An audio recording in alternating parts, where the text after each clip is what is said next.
ஸ்ரீ மகாபெரிவா திருவடிகள் சரணம். ஹர ஹர சங்கர ஜெய ஜெயசங்கர. நம்மளுடைய மகாபெரிவா துணை சேனலில் பல பதிவுகளை பார்த்துட்ருக்கோம். தொடர்ந்து ஃபாலோ பண்ணுற அத்தனை பேருக்குமே மிகப்பெரிய நன்றி. இன்றைக்கி வளர்பிறை அஷ்டமிங்க. அஷ்டமி அப்படின்னாலே சிவபெருமானினுடைய ரூபமான பைரவரை வணங்கக்கூடிய அற்புதமான நல்ல நாள். நம்மளுடைய எவ்வளவு பெரிய கஷ்டமான காலத்தையும் நல்ல காலமாக மாற்றக்கூடிய சக்தி படைத்தவர் தான் கால பைரவர். அவர் நினச்சா ஒரு செகண்டில் நம்மளை எந்த ஒரு உயரத்துக்கும் கொண்டு போக முடியும். அதே மாதிரி தொடர்ந்து பைரவ வழிபாடு பண்ணிக்கிட்டே இருக்கிறவங்களுக்கு எதிரி தொல்லைகள் இருக்கவே இருக்காது. அதே மாதிரி நோய் நொடிகளால் அவதிப்பட்டுருக்கிறவங்க, கடன் தொல்லையில் சிக்கி தவிச்சிட்ருக்கிறவங்க எல்லாருக்குமே இந்த பைரவ வழிபாடு அப்படின்றது ரொம்ப ரொம்ப முக்கியமான ஒரு விஷயமா கருதப்படுது. அதுலேயும் அவருக்கே உரித்தான இந்த வளர்பிறை அஷ்டமி, தேய்பிறை அஷ்டமி இந்த நாட்களில் இவரை வழிபடும் பொழுது கூடுதலாக நமக்கு பலன் கிடைக்கும். தாங்க முடியாத எதிரி பிரச்சனைகளால் அவதிப்பட்டுருக்கிறவங்க எல்லாருமே இந்த அஷ்டமி நாள் அன்னைக்கு நான் சொல்லக்கூடிய இந்த எளிமையான மந்திர வார்த்தையை நீங்கள் பைரவர் கோவிலில் உட்காந்து கூட சொல்லலாங்க.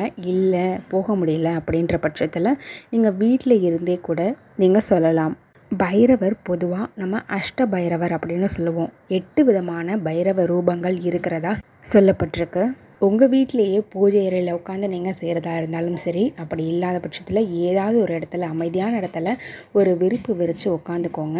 அஷ்ட பைரவரை மனசார பிரார்த்தனை பண்ணிக்கோங்க.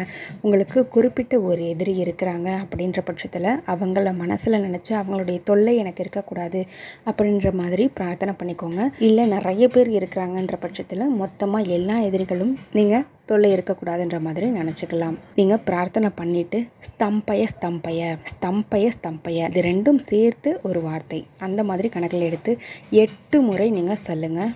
அந்த எதிரியினுடைய பேரை மனசார நீங்கள் நினச்சிக்கிட்டு ஸ்தம்பய ஸ்தம்பய அப்படின்ற இந்த ஒரு பீஜ மந்திரத்தை, சக்தி வாய்ந்த ஒரு மந்திரத்தை நீங்கள் பைரவரை நினச்சி வழிபடுங்க.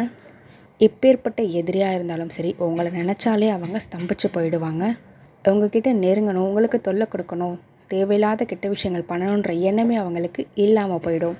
ரொம்ப ரொம்ப சக்தி வாய்ந்த பரிகாரம் இந்த அஷ்டமி நாளில் நீங்கள் பண்ணலாம். தொடர்ந்துமே டெய்லி கூட நீங்கள் அதை சொல்லிக்கிட்டே வரலாம். எதிரி தொல்லை ஜாஸ்தியாக இருக்கிறவங்க முயற்சி பண்ணி பாருங்கள். நிச்சயமாக உங்களுக்கு பலன் கொடுக்கும். ஹர ஹர சங்கர ஜெய ஜெய சங்கர.